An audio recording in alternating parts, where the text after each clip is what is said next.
Eu não esperava vê-la ali, parada ao lado do caixão, segurando um lenço como se as lágrimas fossem recentes. Mas os olhos dela estavam secos demais para quem acabará de perder a própria mãe. O perfume adocicado que ela usava se misturava ao cheiro das flores brancas, e aquilo me deu náusea antes mesmo que nossas pupilas se encontrassem.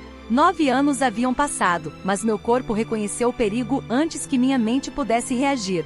Senti minhas mãos ficarem geladas, como ficaram naquela outra noite que eu tento esquecer, mas que insiste em me visitar nos sonhos. Ela me olhou como quem vê um fantasma, e talvez eu fosse mesmo, porque a mulher que existia antes daquele dia morreu junto com o meu bebê. O silêncio entre nós era mais pesado do que o caixão fechado diante da família reunida. Os cochichos começaram discretos, como sempre acontecia quando éramos vistas no mesmo ambiente. Eu sabia que aquele encontro não era apenas sobre luto, era sobre contas que nunca foram acertadas. Fiquei de pé no fundo da sala, perto da janela entreaberta, deixando o vento frio tocar meu rosto para disfarçar o tremor que subia pelas minhas pernas. A chuva fina caía lá fora, escorrendo pelo vidro como lágrimas que eu já não conseguia derramar. Meu marido segurava minha mão com firmeza, mas até ele sabia que havia batalhas que eu precisava enfrentar sozinha. Quando ela começou a caminhar na minha direção, senti o coração bater descompassado, como se quisesse fugir do peito. O vestido preto dela era simples,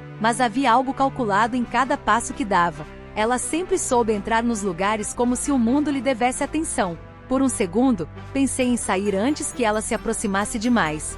Mas eu já tinha fugido demais naquela história. Ela parou a poucos centímetros de mim, perto demais para que eu ignorasse o calor do corpo dela atravessando o tecido do meu vestido. A voz dela saiu baixa, quase rouca, dizendo meu nome como se estivesse pedindo permissão para existir ali. Eu não respondi de imediato, apenas observei as linhas no rosto dela que o tempo desenhou com certa crueldade. Havia culpa ali sim, mas também havia medo. O tipo de medo que só aparece quando alguém percebe que perdeu o controle da própria narrativa. Ela segurava o lenço com força, como se fosse uma âncora em meio à tempestade que estava prestes a começar. As pessoas ao redor fingiam não prestar atenção, mas eu sentia os olhares queimando minhas costas. Era como se todos esperassem que algo explodisse a qualquer momento. Ela disse que precisava falar comigo, que não podia mais carregar aquele peso sozinha. O som dessas palavras fez minha respiração falhar por um instante. Peso foi o que eu carreguei por meses dentro de mim, enquanto ela carregava segredos. Minha vontade era rir da ironia, mas a dor ainda era afiada demais para virar sarcasmo. Perguntei, com a voz mais firme do que eu imaginava ser capaz, o que exatamente ela queria depois de tanto tempo. Ela baixou os olhos, gesto que nunca combinou com a personalidade orgulhosa que sempre exibiu. Disse que o tempo não apaga erros, apenas os amadurece, e que o dela tinha crescido demais para continuar escondido. A palavra perdão saiu dos lábios dela quase como um sussurro proibido. Eu senti o chão parecer inclinar sob meus pés, como se o passado tivesse voltado para me empurrar. Perdão não era algo que se pede em um corredor de velório, diante de flores e velas. Perdão exigia verdade, e verdade foi justamente o que me faltou naquela noite. Lembrei do quarto silencioso do hospital, das luzes frias, do vazio nos meus braços. Lembrei do telefone tocando sem resposta, da ausência dela quando eu mais precisei. 9 anos de silêncio não cabem em uma única palavra. E ainda assim, ela estava ali, esperando que eu a libertasse. Meu marido apertou minha mão com mais força, percebendo a tensão que crescia entre nós duas. Ela notou o gesto e desviou o olhar por um segundo, como se aquela aliança fosse um lembrete do que se partiu. Porque não foi apenas meu corpo que sangrou naquela noite. Foi minha confiança, foi minha família, foi a inocência que eu tinha sobre quem realmente estava ao meu lado. Eu queria perguntar por que agora, por que naquele momento tão público e tão íntimo ao mesmo tempo. Mas parte de mim já suspeitava que havia algo maior por trás daquele pedido repentino. Ela nunca fazia nada sem motivo. E eu conhecia aquele olhar de quem tem mais a revelar do que coragem para assumir. O padre começou a oração, e o som grave da voz dele ecoou pelo salão, criando uma pausa forçada entre nós. Ela se aproximou um pouco mais e disse que precisava me contar toda a verdade. Toda a verdade, como se eu já não tivesse montado minha própria versão durante 9 anos de insônia. Senti uma mistura de raiva e curiosidade me atravessar como uma corrente elétrica. Eu não queria ouvir, mas também não suportava continuar imaginando. Havia detalhes daquela noite que nunca fecharam completamente.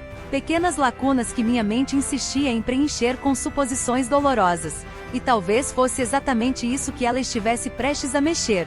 Quando a cerimônia terminou, ela tocou meu braço com cuidado, quase pedindo autorização silenciosa. O simples contato me fez lembrar de quando dividíamos segredos na adolescência, antes de tudo desmoronar.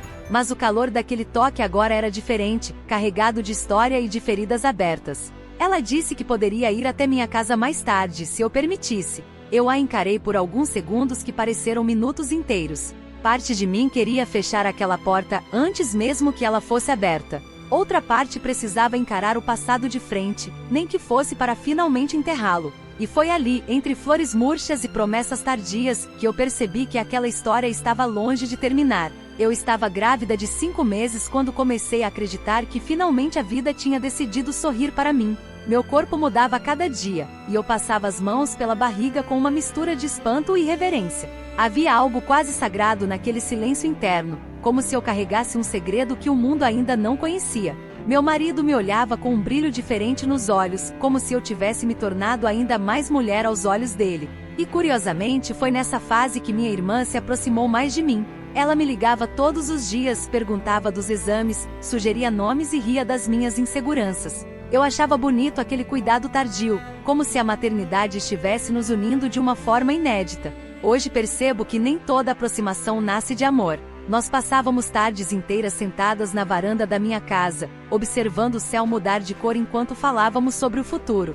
Ela tocava minha barriga com delicadeza, e eu interpretava aquilo como carinho genuíno. Dizia que eu seria uma mãe maravilhosa, que sempre fui a mais sensível das duas. Eu sorria, orgulhosa, sem perceber o peso escondido por trás daqueles elogios. Às vezes, ela ficava em silêncio por tempo demais, olhando para o horizonte como se calculasse algo. Quando eu perguntava se estava tudo bem, ela respondia que só pensava na própria vida vazia. Comentava que talvez nunca tivesse a chance de sentir o que eu estava sentindo. E eu, ingênua, oferecia meu ombro sem notar a sombra crescendo. Houve um jantar em especial que hoje retorna à minha memória com uma nitidez desconfortável. Estávamos nós 3 à mesa, rindo de histórias antigas, enquanto a chuva batia no telhado da casa. Ela trouxe uma sobremesa que disse ter aprendido em um curso novo que estava fazendo.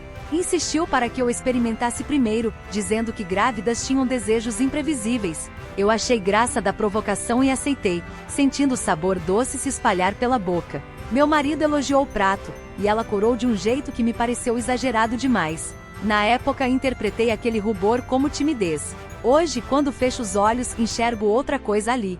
Com o passar das semanas, comecei a notar pequenas tensões que eu não sabia nomear. Ela fazia comentários sutis sobre meu casamento, sempre disfarçados de preocupação. Perguntava se eu não sentia medo de que a rotina nos afastasse depois que o bebê nascesse. Dizia que homens mudavam quando a atenção da esposa se voltava para os filhos. Eu defendia meu marido com firmeza, mas aquelas palavras ficavam ecoando na minha cabeça durante a madrugada. A gravidez já me deixava sensível, e qualquer dúvida parecia ganhar proporções gigantescas. Ainda assim, eu confiava nela como se confia em alguém que compartilhou a infância. E foi exatamente essa confiança que se transformou na minha maior fraqueza. Na última consulta antes da tragédia, eu saí radiante do consultório. O médico disse que estava tudo dentro do esperado, que meu bebê crescia forte e saudável. Liguei para ela antes mesmo de avisar meu marido, querendo dividir a alegria. Ela atendeu rápido demais, como se estivesse esperando minha ligação. Disse que queria passar em casa naquela noite para comemorarmos. Eu aceitei sem hesitar, ansiosa por mais um momento de união entre nós. Jamais imaginei que aquela comemoração seria a última noite em que eu me sentiria completa. Há decisões que parecem pequenas, mas mudam o rumo de tudo. Lembro que ela chegou com um sorriso largo e um abraço demorado demais. Senti o perfume dela invadir meus sentidos, doce e intenso, como se marcasse território. Meu marido estava diferente naquela noite, mais quieto, mais atento a cada palavra dela. Talvez fosse impressão minha, talvez não. Ela falava com ele olhando nos olhos, sustentando o olhar por segundos que pareciam longos demais. Eu tentava ignorar o desconforto, convencendo-me de que era apenas sensibilidade de gestante. No fundo, eu não queria enxergar nada que ameaçasse aquele momento. Preferia acreditar que éramos apenas uma família celebrando uma nova vida. Depois que ela foi embora, senti uma dor leve, quase imperceptível, que atribuía ao cansaço. Deitei mais cedo, tentando relaxar enquanto meu marido terminava de organizar a cozinha. Durante a madrugada, a dor voltou mais intensa, como uma onda que se forma longe e quebra de repente. Acordei assustada, com uma sensação estranha que não sei explicar até hoje. Chamei por ele, e a expressão no rosto dele quando acendeu a luz me marcou profundamente. Havia medo ali, mas também algo que eu só consegui compreender anos depois. Fomos para o hospital em silêncio, segurando a mão um do outro como se isso pudesse deter o inevitável. E naquela estrada vazia eu ainda não sabia que estava a caminho de perder muito mais do que um filho.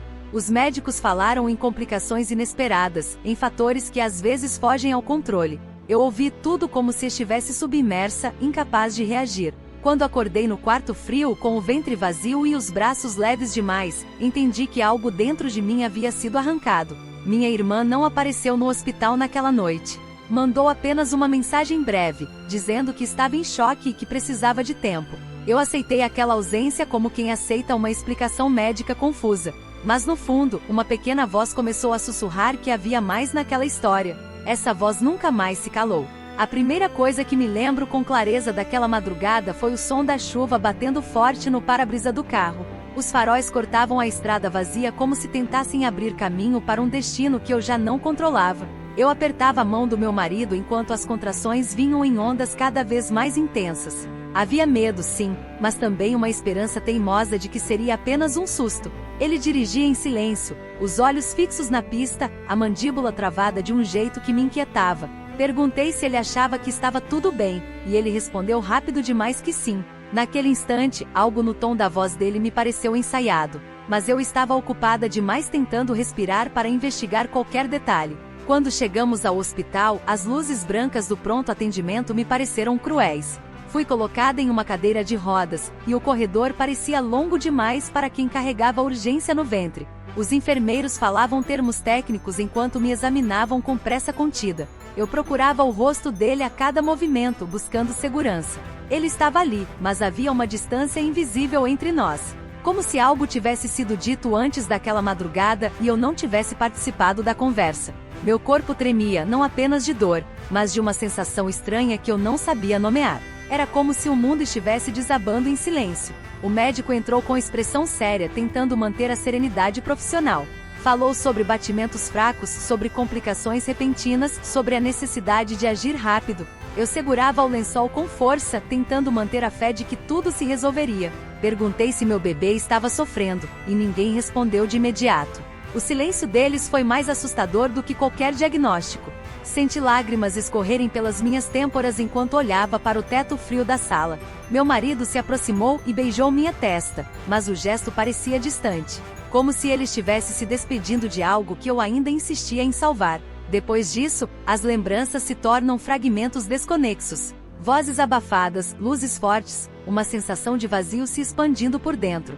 Quando despertei no quarto, o mundo parecia diferente e mais pesado. Minha barriga estava ali, mas não como antes. Passei a mão devagar, esperando sentir o mesmo milagre silencioso, mas encontrei apenas um silêncio definitivo. Uma enfermeira me explicou com palavras suaves que meu bebê não resistiu. Eu não chorei naquele momento, porque a dor era grande demais para caber em lágrimas. Meu marido estava sentado na poltrona ao lado, os cotovelos apoiados nos joelhos. Ele não me olhou imediatamente quando acordei. Quando finalmente ergueu o rosto, seus olhos estavam vermelhos, mas havia algo além da tristeza ali. Era culpa. Eu reconheço isso hoje com a clareza que o tempo oferece. Na época atribuí aquela expressão ao luto compartilhado. Ele segurou minha mão e disse que lamentava profundamente. Mas aquela frase soou incompleta, como se faltasse uma parte essencial. E eu não tinha forças para exigir explicações. Horas depois, peguei meu celular e vi uma mensagem dela. Ela dizia que estava arrasada, que não conseguia acreditar no que tinha acontecido. Escreveu que precisava de tempo para processar tudo. Tempo para processar o que eu me perguntei, se nem ao hospital ela tinha vindo. Liguei, mas caiu na caixa postal. Mandei outra mensagem, perguntando se estava tudo bem. Ela respondeu apenas no dia seguinte, com palavras frias demais para uma tia que acabará de perder o sobrinho. Ali, algo dentro de mim começou a se mover. Demais. Mas eu não sabia quem teria coragem de dar o primeiro passo. No final de uma tarde abafada, enquanto organizava tecidos na loja, senti uma presença diferente atrás de mim. Não era toque, não era voz, era uma intuição quase elétrica. Virei devagar, o coração acelerado, e por um instante o mundo pareceu encolher. Lá estava ele, parado a poucos metros com o olhar fixo em mim. Os 3 meses de ausência estavam estampados no rosto dele. Havia cansaço, havia culpa, havia algo que eu nunca tinha visto antes. E quando os olhos dele desceram até minha barriga, o silêncio ficou ainda mais pesado. Era a confirmação viva da verdade que ele descobriu tarde demais. Minhas mãos começaram a suar, e o tecido que eu segurava quase caiu no chão. Ele deu um passo à frente, mas parou como se temesse me assustar. Ninguém na loja entendia o que estava acontecendo, mas para nós dois tudo gritava. O passado inteiro cabia naquele olhar demorado. Eu queria dizer tantas coisas, mas as palavras ficaram presas na garganta. Ele parecia menor do que antes, menos seguro, mais humano. E aquilo mexeu comigo mais do que eu gostaria de admitir, porque arrependimento sincero tem um peso diferente. Saímos da loja sem combinar, apenas caminhando lado a lado até a calçada. O ar estava quente, mas eu sentia um frio percorrer minha espinha. Ele quebrou o silêncio primeiro, com a voz mais baixa do que eu lembrava. Disse meu nome como se pedisse permissão para continuar. Eu permaneci em silêncio, esperando o que viria a seguir. Ele confessou que encontrou o exame dias depois da minha partida.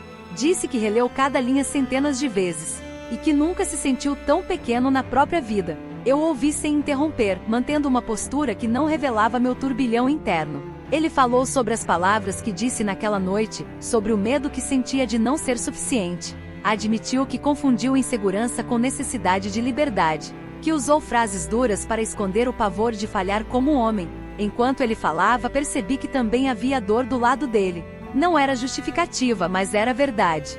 E a verdade, quando dita com humildade, desarma qualquer defesa. Mesmo assim, meu coração ainda estava protegido por cicatrizes recentes. Quando ele finalmente ergueu os olhos e encarou minha barriga outra vez, sua voz falhou.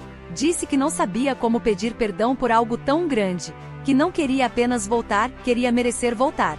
Falou que passou 3 meses se perguntando onde eu estava e se estava bem. E que cada dia sem notícias foi uma punição silenciosa. Eu senti o chão tremer sob meus pés, não de fraqueza, mas de emoção contida. Porque ali diante de mim, não estava o homem orgulhoso daquela madrugada. Estava alguém disposto a se ajoelhar diante do próprio erro. Deseja que eu continue para o próximo tópico? Ele permaneceu parado diante de mim como se qualquer movimento brusco pudesse me fazer desaparecer outra vez. Os carros passavam na rua, as pessoas caminhavam apressadas, mas para nós o tempo parecia suspenso. Eu sentia o coração bater tão forte que temia que ele pudesse ouvir. Minha barriga já desenhava uma curva impossível de ignorar, e o olhar dele voltava sempre para ela. Havia algo naquele olhar que eu nunca tinha visto antes. Não era apenas surpresa, era reconhecimento. Como se, pela primeira vez, ele entendesse a dimensão do que estava em jogo. E isso me deixou vulnerável de um jeito perigoso. Ele pediu para conversarmos em um lugar mais tranquilo. Hesitei por alguns segundos que pareceram eternos. Meu instinto dizia para manter distância, para não ceder tão facilmente. Mas havia uma conversa pendente entre nós que precisava acontecer. Aceitei caminhar até uma pequena praça próxima dali. O fim de tarde estava dourado, e o vento leve brincava com meus cabelos. Sentamos em um banco afastado, sob a sombra de uma árvore antiga, e o silêncio entre nós parecia mais íntimo do que qualquer toque. Ele começou falando devagar, escolhendo cada palavra como quem pisa em terreno frágil. Disse que tentou me encontrar de todas as formas possíveis, que passou noites acordado imaginando onde eu estava e se estava segura. Confessou que ao descobrir sobre o bebê, sentiu o mundo desabar, não porque não quisesse um filho, mas porque percebeu que suas palavras tinham me afastado no momento mais importante. Ele levou as mãos ao rosto por um instante, respirando fundo. E naquele gesto simples, eu vi arrependimento verdadeiro. Eu ouvi tudo com atenção, mas não facilitei. Perguntei por que ele só percebeu o valor da nossa história quando eu fui embora. Perguntei se o medo dele de se sentir preso era maior que o amor que dizia sentir. Minhas perguntas não eram agressivas, mas eram firmes. Eu precisava de respostas, não de promessas vazias. Ele sustentou meu olhar sem desviar. Disse que confundiu responsabilidade com perda de identidade. E que, na verdade, tinha medo de não ser capaz de ser o homem que eu merecia. Quando ele, quase sem perceber, encostou a mão perto da minha na madeira do banco, senti uma eletricidade familiar. Não era um toque direto, mas a proximidade bastou para despertar memórias adormecidas. Meu corpo lembrava dele antes mesmo que minha razão permitisse. O perfume suave que ele usava ainda tinha o mesmo efeito sobre mim. Eu respirei fundo, tentando manter a lucidez. Não podia permitir que o desejo abafasse a prudência. Agora não era só sobre nós dois. Era sobre a vida que crescia silenciosa entre nós. Ele então fez algo que me surpreendeu. Ajoelhou-se diante de mim, ali mesmo na praça, ignorando os olhares curiosos ao redor. Segurou minhas mãos com cuidado, como se eu fosse algo precioso e frágil. Disse que não queria fugir da responsabilidade. Que queria participar de cada consulta, cada escolha, cada madrugada em claro. Que queria aprender a ser pai, mesmo que tivesse falhado como companheiro. A voz dele tremia, mas não havia encenação. Havia vulnerabilidade crua, exposta sem defesa. Meu coração se apertou de um jeito quase dolorido. Eu nunca o tinha visto tão despido de orgulho. Sempre foi seguro, decidido, até autoritário às vezes. Mas ali estava um homem disposto a admitir fraqueza. Isso mexeu comigo mais do que qualquer declaração apaixonada. Porque o amor maduro não vive só de desejo. Ele se constrói na humildade e na escolha diária. E eu precisava decidir se estava pronta para acreditar nessa transformação. Enquanto o sol se escondia atrás dos prédios, senti o bebê se mover suavemente. Levei a mão à barriga quase por instinto. Ele percebeu e seus olhos se encheram de algo que parecia reverência. Perguntou em voz baixa se poderia sentir também. Hesitei por um segundo, mas assenti. Quando a mão dele repousou com cuidado sobre minha barriga, um silêncio sagrado se formou. Não houve palavras, apenas respirações sincronizadas. E naquele instante, entendi que a decisão que eu tomasse mudaria 3 vidas. Naquela mesma noite, aceitei conversar com ele com mais calma. Não queria que decisões tão grandes fossem tomadas sob o impulso do reencontro. Fomos até o pequeno quarto onde eu estava morando, simples e discreto. A senhora que alugava o espaço nos cumprimentou com um olhar curioso, mas respeitoso. Subimos as escadas estreitas em silêncio, como 2 adolescentes prestes a confessar segredos. Meu coração batia acelerado, não de medo, mas de expectativa. Eu sabia que Nos dias que se seguiram, detalhes começaram a me incomodar. Meu marido evitava falar sobre a noite anterior ao hospital. Quando eu perguntava se ele tinha percebido algo estranho, ele mudava de assunto. Houve um momento específico que ficou gravado na minha memória. Antes de irmos dormir naquela noite, eu desci para buscar água. Ouvi vozes baixas na cozinha, a dele e a dela, conversando em tom urgente. Quando entrei, eles se afastaram rápido demais um do outro. Disseram que falavam sobre o enxoval do bebê. Naquele momento escolhi acreditar. Escolhi confiar no homem que dividia a cama comigo e na irmã que dividiu a infância. Mas a imagem dos dois na cozinha nunca saiu da minha mente. E agora, 9 anos depois, com ela pedindo perdão no meio de um velório, tudo voltou com força. Será que aquela conversa foi apenas sobre fraldas e berço? Ou havia ali algo muito mais profundo, algo que eu não quis enxergar? A dor da perda sempre foi imensa, mas a dúvida talvez tenha sido ainda maior. Nos dias que se seguiram ao enterro do meu bebê, a casa ficou silenciosa demais para quem antes sonhava com choro e risadas. O quarto que eu havia preparado permaneceu intacto, com o berço montado e as roupas dobradas com cuidado. Eu evitava entrar ali, mas ao mesmo tempo sentia uma necessidade quase doentia de tocar cada objeto. Era como se, ao manter tudo no lugar, eu pudesse negar que algo tinha sido arrancado de mim. Meu marido voltou ao trabalho poucos dias depois, dizendo que precisava se ocupar para não enlouquecer. Eu fiquei sozinha com o eco dos meus próprios pensamentos e com perguntas que ninguém queria responder. A família vinha visitar, trazia comida, abraçava, mas ninguém ficava tempo suficiente para encarar meu olhar. O luto parecia ser meu, e apenas meu. Minha irmã apareceu uma única vez, 3 dias depois do hospital. Entrou na sala com passos contidos, como se estivesse pisando em território proibido. Trouxe flores brancas, as mesmas que agora cercavam o caixão da nossa mãe. Sentou-se ao meu lado no sofá, mas manteve uma distância calculada. Disse que sentia muito, que não havia palavras para explicar a dor. Eu esperei que ela segurasse minha mão, que chorasse comigo, que se despedaçasse ao meu lado. Mas ela manteve a postura firme, quase defensiva. E foi ali que comecei a perceber que algo estava quebrado além do esperado. Os dias viraram semanas, e o silêncio entre nós cresceu como um muro invisível. Ela não ligava com a frequência de antes. Quando eu tentava puxar assunto, as respostas eram breves demais. Minha mãe dizia que cada um lida com o sofrimento de um jeito. Mas havia algo que não era apenas sofrimento, era afastamento. Alguns parentes começaram a comentar que eu estava exagerando na tristeza, que precisava ser forte, que outras mulheres também passam por isso. Ninguém entendia que eu não tinha perdido apenas um bebê, eu tinha perdido a confiança. Meu casamento também mudou de forma quase imperceptível.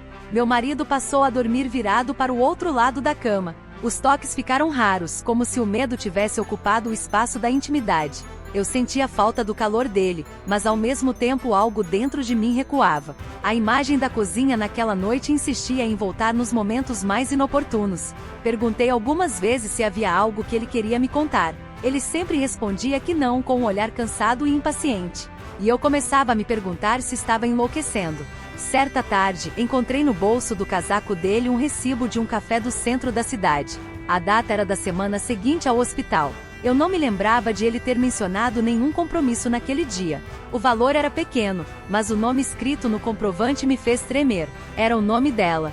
Fiquei sentada na beira da cama por longos minutos, segurando aquele papel como se fosse uma sentença. Não confrontei ninguém naquele momento. Eu precisava ter certeza antes de destruir o pouco que ainda restava. Quando finalmente tomei coragem para perguntar, ele disse que haviam se encontrado para conversar sobre mim, que ela estava preocupada com meu estado emocional, que decidiram não me contar para não me magoar ainda mais. A explicação parecia ensaiada demais, alinhada demais. Eu olhei para ele tentando encontrar uma rachadura naquela história, mas ele sustentou meu olhar com uma serenidade que me desarmou. Eu queria acreditar, porque acreditar era mais fácil do que enfrentar outra perda. E assim, deixei a dúvida se acomodar dentro de mim.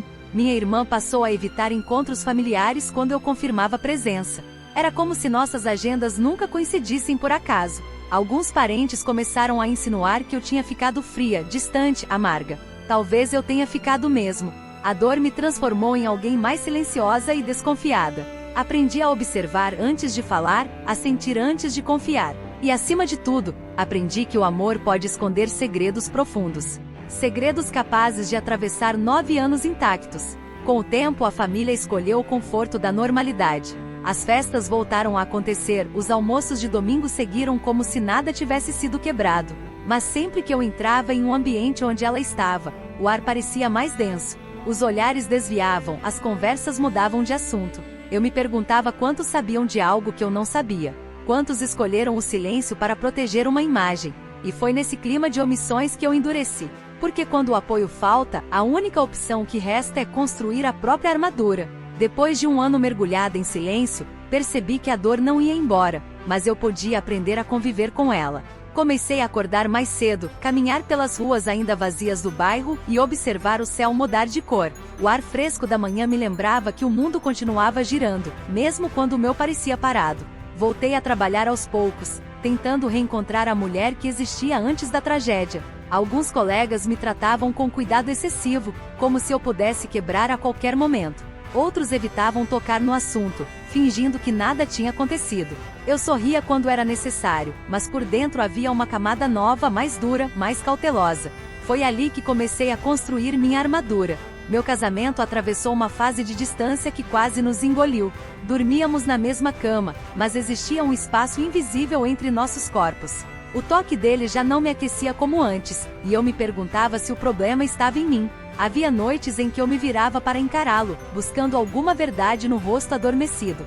Mas o silêncio sempre respondia por ele. A suspeita sobre aquela conversa na cozinha nunca desapareceu completamente. Ela se transformou em uma sombra discreta, presente em cada discussão banal. E sombras, quando ignoradas, crescem. 2 anos depois, decidimos fazer terapia de casal. Sentados diante de uma estranha, falávamos sobre perda, frustração e expectativas. Ele chorou pela primeira vez na minha frente ao mencionar o bebê. Disse que se sentia impotente por não ter conseguido me proteger. Eu quis acreditar que aquela dor era genuína, que éramos vítimas da mesma fatalidade.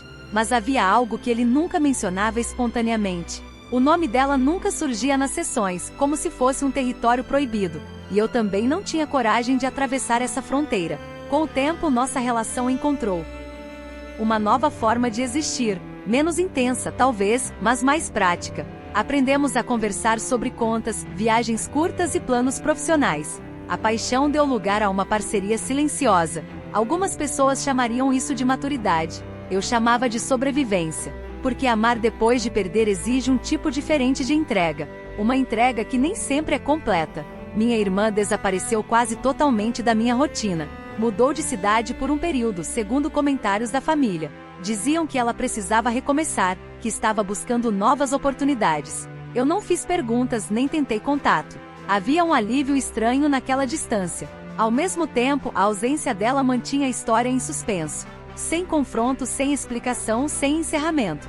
Como um livro fechado antes do último capítulo. Quase 5 anos após a perda, recebi a notícia de que ela havia se separado. Alguns parentes comentaram que o casamento dela terminou de forma conturbada. Ninguém entrou em detalhes, mas os olhares diziam mais do que as palavras. Eu ouvi tudo com aparente indiferença. Por dentro, uma parte de mim se perguntava se aquilo tinha relação com o passado. Se segredos guardados demais acabam cobrando seu preço. Mas eu já não queria mais viver de suposições. Eu estava cansada de imaginar cenários. Passei a investir mais em mim. Fiz um curso antigo que sempre quis fazer, mudei o corte de cabelo, viajei sozinha pela primeira vez. Descobri que havia prazer em redescobrir minha própria companhia. Meu corpo, antes associado apenas à perda, começou a recuperar sua força. Aprendi a olhar no espelho sem sentir apenas vazio. Havia cicatrizes, sim, mas também havia resistência.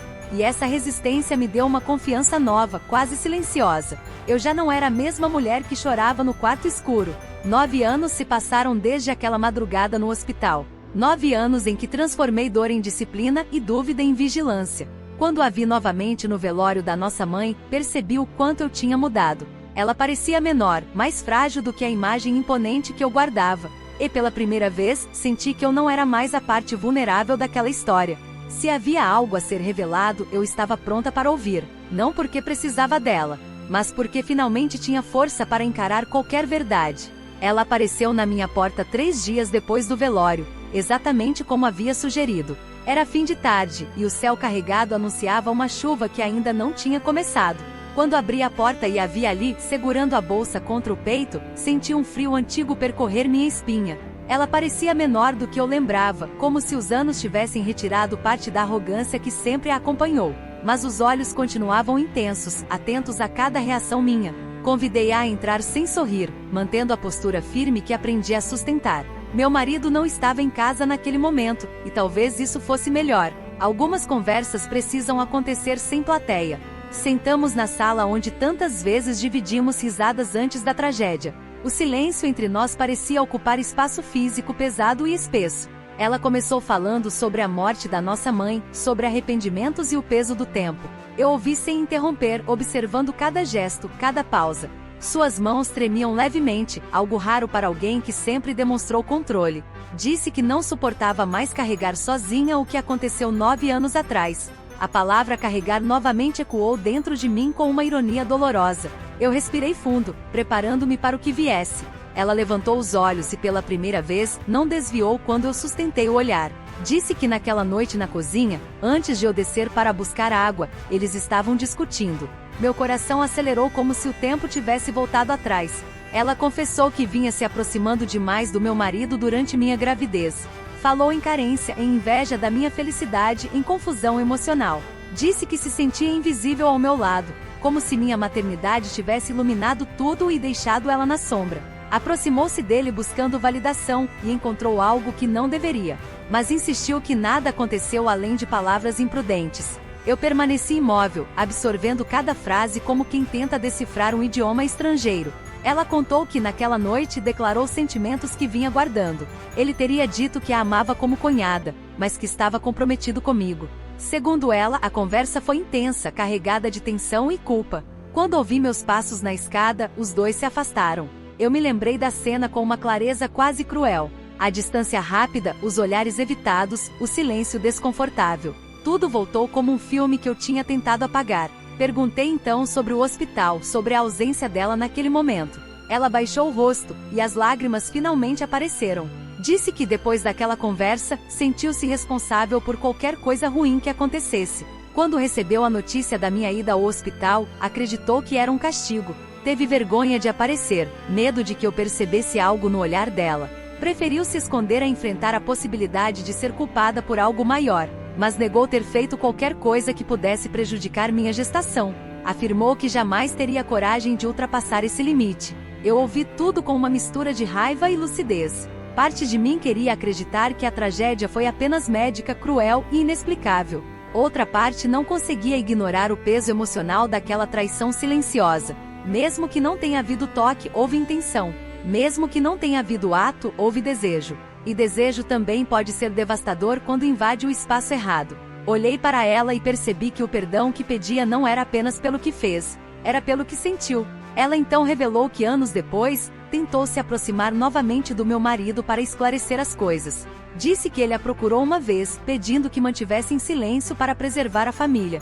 Aquilo me atingiu como um golpe inesperado. Ele nunca mencionou essa conversa. Nunca me contou que houve um segundo encontro. Meu estômago se contraiu, e pela primeira vez senti que talvez eu não conhecesse toda a verdade. Ela jurou que não houve nada além de palavras e despedidas. Mas palavras, quando escondidas, também traem. Quando terminou de falar, o céu finalmente desabou em chuva lá fora. O som das gotas batendo no telhado preenchia os espaços entre nossas respirações. Ela me pediu perdão, não exigindo absolvição, apenas a chance de reparar algo.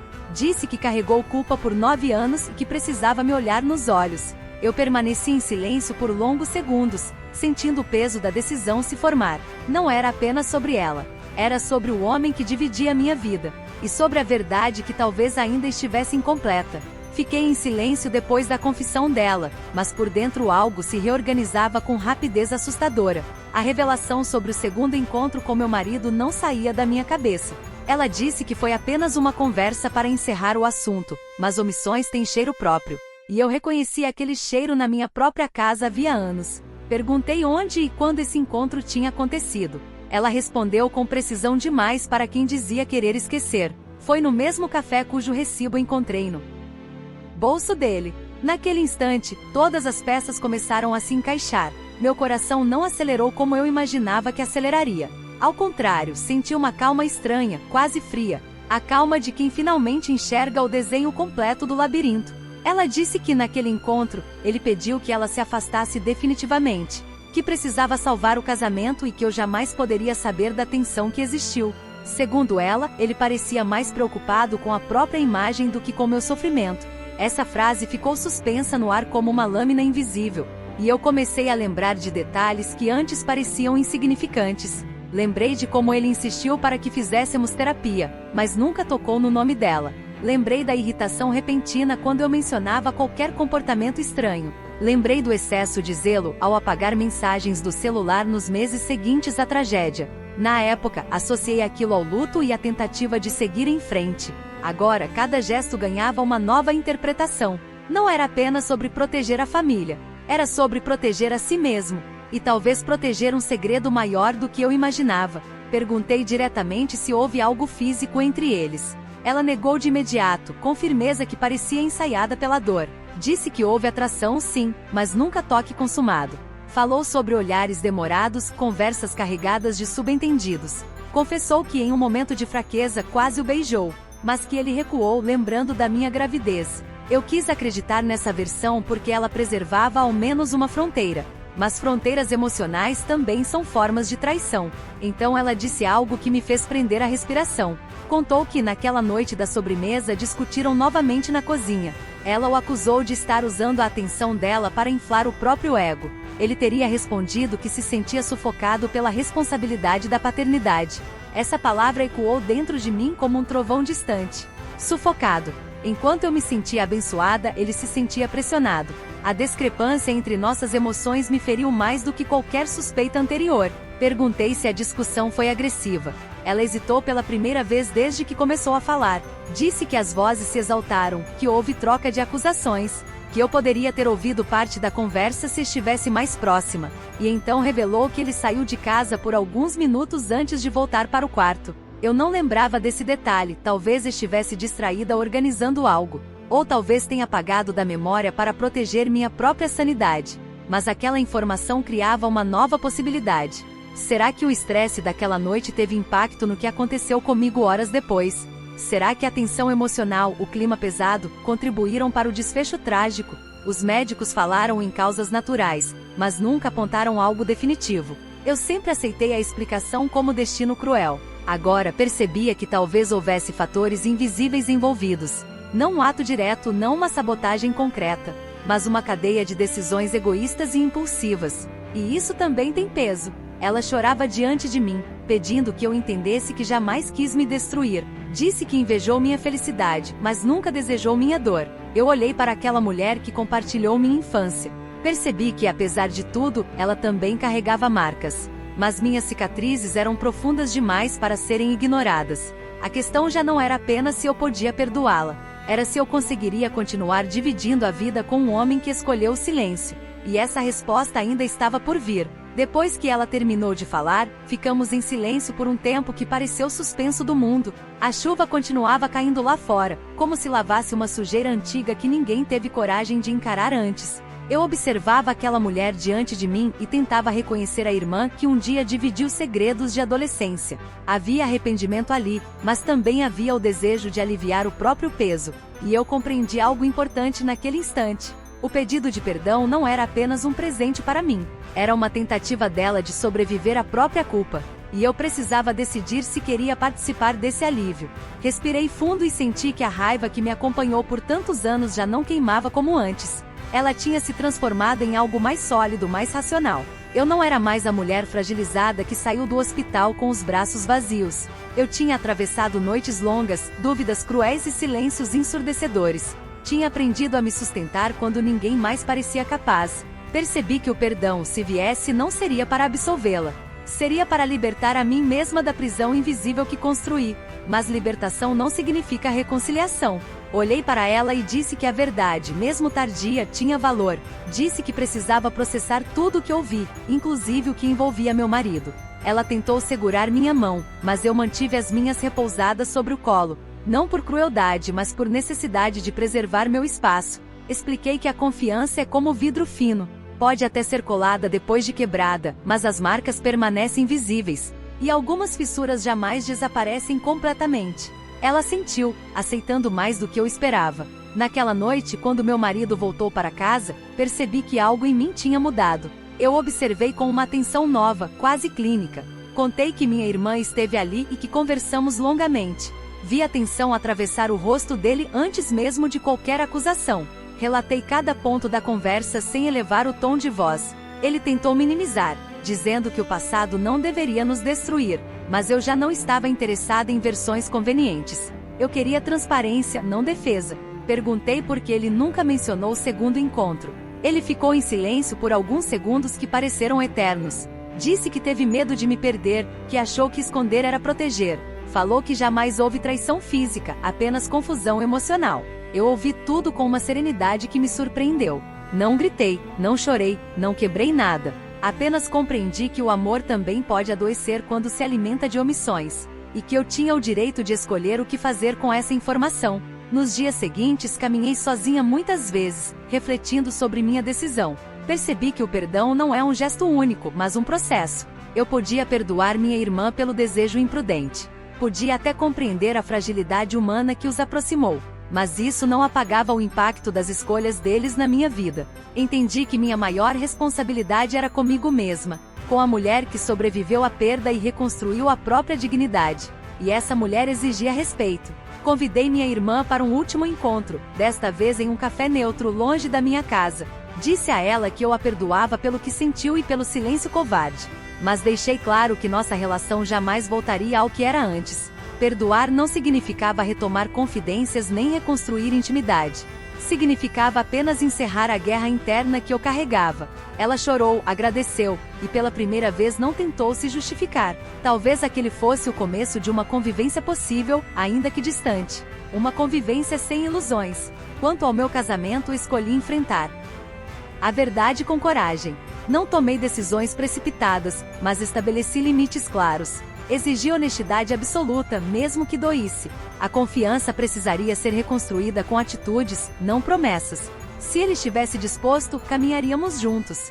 Se não, eu saberia seguir sozinha, porque já provei a mim mesma que sou capaz. Perder meu bebê me transformou de forma irreversível. E no fim, descobri que o verdadeiro perdão que eu buscava era o de me permitir viver sem medo do passado. Essa foi a minha escolha. E você, no meu lugar, teria feito o mesmo.